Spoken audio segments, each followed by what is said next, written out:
السلام عليكم، ازيكم يا شباب؟ ايه الاخبار؟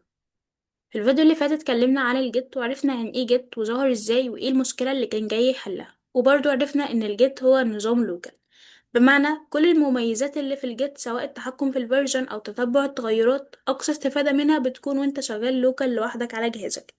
طب لو انت عندك بروجكت وعايز تشتغل عليه مع تيم او عايز حد تاني يشوف البروجكت بتاعك ويشارك فيه، فهنا جيت لوحده مش كفاية. ففي النقطة دي ظهر مفهوم مهم جدا اسمه اونلاين هوستد ريبوزيتوري، زي الجيت هاب والجيت لاب، وطبعا في غيرهم كتير، بس في البلاي ليست دي احنا هنركز على الجيت هاب بس. طيب يعني ايه جيت هاب؟ جيت هاب ببساطة جدا هو بلاتفورم اونلاين موجودة على الانترنت، وظيفتها ان هي تستضيف المشاريع اللي معمولة باستخدام جيت. يعني جيت هاب هو مش بديل للجيت، لكن هو مجرد مكان اونلاين بنحط فيه البروجكت اللي انا اصلا مستخدمة فيها جيت.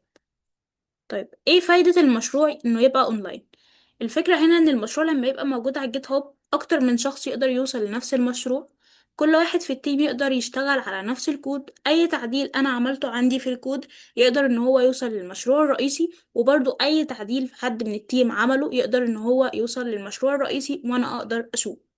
يعني كل التعديلات بتبقى محفوظة ومترتبة وكل حاجة بتبقى منظمة. وبكده طبعا جيت هاب حل المشكلة الأساسية اللي كانت موجودة في جيت، انه كان لوكال ومش مناسب للشغل الجماعي. طيب نلخص الفرق بين الجيت والجيت هاب، ان الجيت اداة بنستخدمها عشان نقدر نتحكم في الفيرجن بتاع المشروع واقدر اتتبع التغيرات اللي بتحصل في الكود.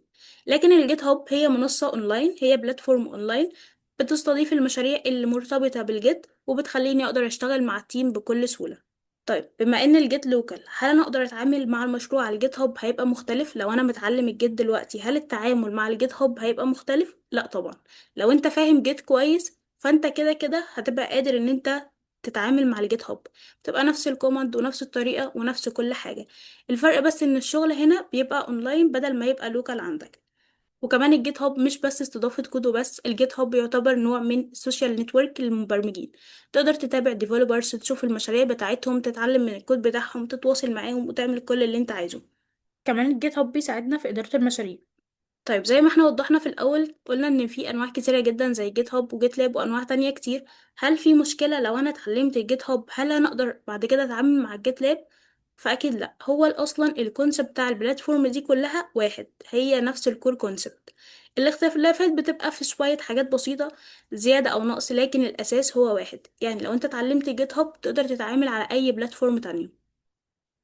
وبكده نكون فهمنا ليه الجيت لوحده مش كفاية وايه المشكلة اللي الجيت هاب جه حلها.